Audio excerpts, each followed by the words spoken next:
Hello, everyone, and welcome to our PennyWise podcast from Lee Enterprises. I'm your host, Teri Barr. I am so happy to welcome in today. We're talking about something that might be kind of personal. It's actually personal banking. Mitch Strohm, who is a consumer banking expert. He's also an editor with Forbes Advisor. And Mitch, thanks so much for joining us to talk about what really is a very important subject for people. Thanks so much for having me. Yeah. You recently did a very interesting survey on the use of mobile banking apps. And I think what really surprised me is right off the top, you found 76% of Americans are using a mobile banking app. Now that surprised me, but did it surprise you? um, yeah, it's a large portion of the population that Yes. last year kind of adopted, whether they wanted to or not, the digital banking, mobile banking apps. And so it's not super surprising that we kind of went to digital when in the midst of kind of bank branch closures or when we couldn't get in touch with our banks on customer service call lines, that kind of thing. But it's good to see more people adopting digital. That's nice. Yeah. What about this survey really jumped out on top for you? What were people saying about why they're using this? Yeah, a lot of people are diving into kind of digital banking because last year that they had to kind of switch to from their general banking, in-person banking relationships Right. or what they were normally doing. But a large portion of the population was already using digital banking. And so we kind of saw this acceleration of digital banking during the pandemic, but it's nothing new and it's nothing that wasn't happening beforehand. Okay. I know we asked around and we got like that 50-50, but then you're well over 75% of the people you talked to. Um, what do you feel was the goal of figuring out what was happening with this survey? Did you just want to make sure that the whole last year really did change a lot of things? It did. Yeah, I did. Yeah, we really wanted to see what was going on with mobile banking usage. Were people using their mobile banking apps, and were they useful? And what were the features that were Hmm. most valuable to people uh, during this past year when we had to kind of adopt digital banking? Were those features useful? Were they valuable? So what's number one, or what came out at the top of this survey that people are finding and using the most from their digital banking apps? Yeah, mobile check deposit was the Wow. number one kind of thing that people, 35% of respondents said that within their top three features that they valued most within the last year, mobile check deposit was right up there at the top of the list. How about that? Yeah, Yeah. this is a feature that's kind of gone through some changes over the years. If you remember mobile check deposit, if you tried to use it 10 years ago, wasn't the easiest thing in the No, world. it Um, was pretty brutal. Pretty brutal. Yeah. Yeah. Now that technology has gotten much better and it's just easier to kind of snap a picture of your check and into your account it goes. So mobile check deposit was super valuable. Also things like viewing statements and account balances, uh, bill pay, making transactions, just your kind of everyday banking tasks. What about PayPal, things like that, but on the specific banking app? Is that something people are finding useful or not yet? Yeah, well, they're finding it useful, I think, but they didn't rank it as valuable as Ah, apps. And so these things, Zelle is a common kind of right. peer-to-peer app within banks and credit unions, and you can kind of pay your friends and family and whoever you want to. Um, and so these kind of peer-to-peer apps are uh, maybe useful, but just not as valuable for people during the last year. Although they really drive kind of satisfaction. There's this JD Power 2020 survey that said that peer-to-peer apps, people with peer-to-peer apps connected to their bank accounts, uh, their overall satisfaction with digital banking is higher. Oh, And so merely just having that kind of opportunity to use your peer-to-peer payment app, whether you want to or not, is valuable and drives satisfaction. You'll be a little more satisfied. okay, that makes sense. So, who did you find is actually using the app? Is that a question that you were able to ask? Yes, yeah. Okay. So the biggest difference in usage we found, it's people of all ages, and so the biggest difference we found was uh, the younger between the younger generations and the older generations. So maybe not surprisingly, younger generations, age 18 to 34, are using their mobile app more often, their mobile banking app more often than older generations. Only 5% of the younger generation said they weren't using their mobile banking app. 41% of those 55 and older said that they weren't. Oh. Yeah, so there's quite a difference there. But yeah, it's people of all ages, incomes, generations, that are using these apps. Interesting. Yeah. Boy, again, we talk about how much 2020 really did change a lot of things and make us have to search for these kinds of things to make our own lives better in some ways. Yeah. What else did you find that you want to point out that you think our listeners and viewers will find interesting from this survey? I love this stuff. Yeah, I mean, I think more than anything, Yeah. digital banking became kind of this utility during the pandemic, and um, we under stay-at-home orders and whatnot, we were kind of forced to adopt these mobile banking apps and take care of our various daily banking activities on there. And so I think what's nice to see is that they're useful and valuable for our everyday banking activities. They in a pinch, we can use them um, to take care of everyday banking stuff if we need to, or we can kind of adopt them full time and just do all of our banking digitally. Is there still something about, people want to go to the bank and have that person to person Yeah. connection? Yeah, yeah. Yeah, I think it's still valuable for a large portion of the population. The in-person banking experience is the human touch. We can digital banking is amazing for a lot of things, but sometimes that human touch is missed, and so having an in-person connection is still, for a good portion of the population, it still might be pretty valuable. Yeah. Well, and as things open up and we get back to, normal, as we say, at Yeah. least it's great to have these options. Yeah. I want to move and ask you about this, kind of coming out of the survey. There's 5 benefits you recently wrote about, and Mhm. these all just make so much sense after knowing what the survey showed us.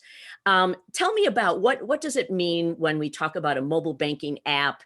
And one of the benefits is that it's convenient.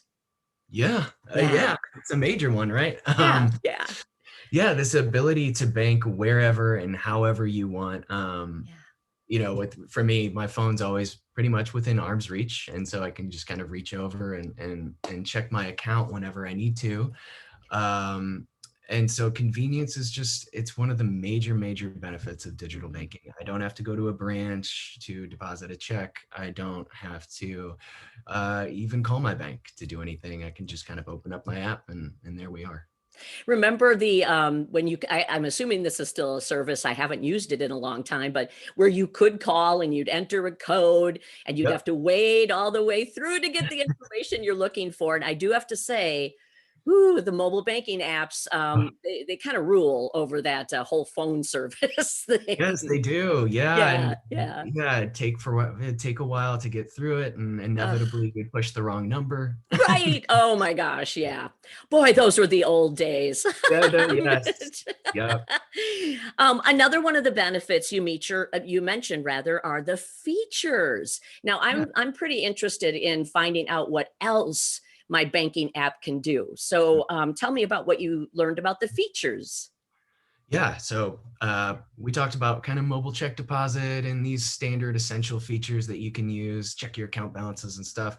Then there's some other features like notifications that are really important. So Oh, you can kind of set up your bank mobile app, even your bank's website to email you, but more so on the mobile app to tell you if your account balance is low or notify you if there's some fraudulent activity on your account. mm, And so notifications are a big one. There are even kind of some banks diving into cardless ATM withdrawal, where you can go to the ATM and open up your mobile app, and you don't really have to interact with the ATM too much. huh. Uh, and so there are all these features and robust features that banks and credit unions are adding to their mobile apps that are really making financial life a little more convenient and easier to manage. That is amazing, actually. Wow. Okay, now this is one that I'm sure as we're listening to you, Mhm. everybody is thinking, uh-oh, what about security? And I know that is one of the benefits. And Mhm. again, I'm just really curious to hear about what you found and what you've reported on when it comes to the security of using these apps. Yeah, I Yeah. mean, I know it's a concern, Yes. Yes. and unions are adding options for layers of security to their mobile apps and their websites that are that fit your comfort level. So one of those is multi-factor authentication. And so you have your login and your password, Hmm. that you log into your website with your mobile app.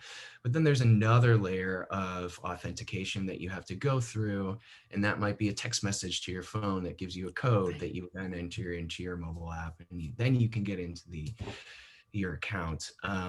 Another one is biometric authentication. So using your fingerprint or Face ID, anything like that to add layers of security Hmm. and just make these digital banking a little more secure and a little more comfortable. I love it. And, I suppose we should let people know, because if they're listening, they haven't tried using their mobile banking app yet. When we're Mhm. talking about these things, most of these are actually pretty easy to use. But like you're talking about the security, because it's easy for you to use, doesn't mean it's easy for someone else to use. Yep. Yeah, exactly. Yeah, there are there are different levels of comfort with that, I think. And so generally your bank will help you out with that kind of stuff if you need some guidance in that area, which Perfect. many of us do. Yes. Oh, yes. We also found one of the benefits is, kind of that whole idea of controlling your money. Yeah, Tell us more. you know this ability to kind of self-service and just take control of your finances whenever and however you want to. So uh, many banks and credit unions will offer automated savings tools, so you can kind of set up your bank account within your mobile app or website to just automatically save for you, and that's a nice feature. And then we go back to kind of notifications so that you can manage finances and your banking on your own terms. And so just this idea of control over your financial life maybe feels a little more comfortable than not really knowing where you're at or being able to check your account balances at any time. Oh my gosh, no kid. And I love the idea of um, saving, that it can help you actually do that without really having to do a whole lot once you have it set up, Yep. it sounds like. Yep. Just automated savings. Some banks will automatically round up purchases and kind of tuck that money away for you. So Oh, those are really nice features that are wow. coming out. Yeah. Okay. Oh my gosh. And then one of the last benefits that you mentioned in your recent story, benefits beyond banking. Oh boy, what does this Yeah. mean? Yeah, we have our transactional benefits. It's very convenient, and but there are benefits that digital banking is kind of having as society as a whole. And so there's a way to find communities that are tailored to you, Hmm, and digital banks that are a little more tailored to your needs. So now there are banks for the LGBTQ plus community. There are banks yeah. for the Black community. There are banks for gig workers, environmentally conscious individuals. And so we're really seeing digital banking kind of push the envelope forward a little bit, and personalize banking in a way that it hasn't been before. And that's a really kind of big benefit, a bigger, much broader benefit of digital banking. And is this something they are having to respond to because people are stepping forward and saying, I need and want these things? Yeah, I mean, I think there's a lot of that. I think there's also these banks and companies are realizing that they're underserved communities, and so it's really nice to see banks step up and offer um, personalized services. Yeah, yeah. And I know I've seen a lot of ads for, I guess I would say banks that aren't really banks, as in a building. This is an all online thing now. Is this something we're going to see more of in the future? That when you are literally online with your bank, that's all your bank is. Yeah, there are a lot of Ah, fintechs that they're not exactly banks, but they're okay. fintechs that are serving these communities. And so we may see some more digital banks pop up. We're certainly seeing a lot of that. And whether or not that's the future is up in the air. I think there's evidence that a lot of people still really value the branch experience, No. and so um, there's probably going to be a mix. And I don't think branches are there's no evidence that branches are going away anytime soon. and Okay. so, while digital banking may become a bigger part of our lives, Yeah. it doesn't necessarily have to be the only way we bank. Okay. Well, that's kind of a peek into the future. What else do you think we can expect as we move forward? Yeah, I think as we move forward, we're kind of um, it's so but digital banking has kind of grown over the last several years, and there's really no sign of that stopping. And like we talked about, there's become more of this emphasis on personalization and banking, and the human touch. And I think we're probably going to see more of that as we go along, especially as Hmm. digital banking becomes um, a bigger part of our lives. We'll see a little more personalization. We'll see a little more how we integrate human touch into digital banking. And Yeah. so, as banking evolves, we may rely more on our mobile apps for financial advice or financial management, but all within the things that serve our unique needs as consumers. I love that. As we end today's Pennywise episode, Mitch, is there any anything I didn't ask you, or any takeaway that you'd love to have people think about when we're wrapped up here? Yeah, I think there are a couple things. So, Excellent.